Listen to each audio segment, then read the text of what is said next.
Cadus, c'est une petite entreprise qu'on aime beaucoup parce que d'abord, parce que c'est une entreprise qui sent bon et c'est une entreprise qui produit des fûts et les fûts, c'est le bois, c'est une matière noble, c'est quelque chose auquel on est extrêmement attaché au sein de la maison Jadot.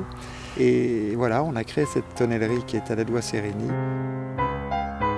La philosophie entre Jadot et Cadus, bon, il y a certainement une passerelle, hein. C'était notre passion de la Bourgogne, c'est notre passion des terroirs, c'est apprécier boire un vin d'un terroir donné et de ne pas le confondre avec un autre. Chez Jadot, c'est on ne peut plus simple. La vision, c'est d'avoir une confiance, je dirais presque absolue, le presque explique notre présence, dans la qualité et dans la force des terroirs. Ça veut dire qu'on va essayer, pour résumer, d'être le moins interventionniste possible. Évidemment, ça commence à la viticulture, ça se prolonge à la vinification et ça se prolonge également pendant l'élevage avec le choix des fûts qui est le même pour tous les vins. C'est-à-dire que l'assortiment, les origines de bois vont être grosso modo les mêmes pour tous les vins.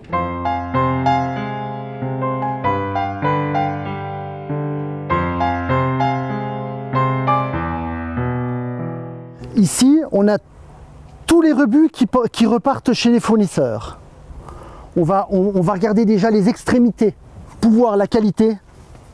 Et la qualité, elle est là sur un bois, c'est un grain qui va être serré. Un cerne annuel qui va être serré, c'est un bois de qualité. Le grain moyen, lui, c'est le départ de la bille. Et plus on s'approche vers les cimes, plus on trouve du bois fin. De ce côté-là, vous avez tous les bois sains qui sont en cours de séchage. L'origine des bois, c'est aussi quand même quelque part le prolongement de l'origine de nos raisins, de nos vins. Voilà.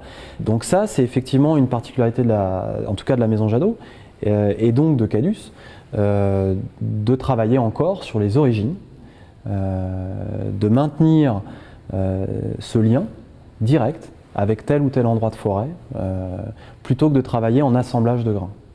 Jadot, ils veulent, eux, des forêts extrêmement précises, c'est-à-dire que pour eux, la Nièvre, ça commence pas à Strasbourg et ça finit pas à Nantes. La Nièvre, c'est un certain nombre de villages nommément désignés et les bois viennent à l'intérieur d'un triangle précis.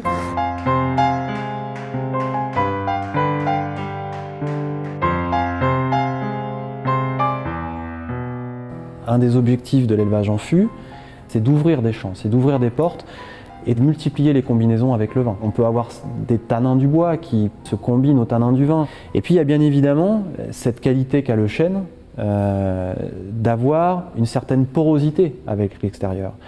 On pourrait parler d'oxygénation très fine qui va petit à petit modeler, créer, découper, réassembler des profils aromatiques qui sont différents. Et ça, ce processus-là, en fonction du vin, du terroir, du millésime, peut mettre 10 mois, 12 mois, 15 mois, 16 mois, 18 mois, jusqu'au moment où on sent que le vin vous dit je suis arrivé à quelque chose d'harmonieux. Voilà, parce que c'est ce qu'on recherche dans les vins, c'est l'harmonie, hein, l'interaction entre le vin et le fût. Un des objectifs, c'est que ce soit le plus harmonieux possible.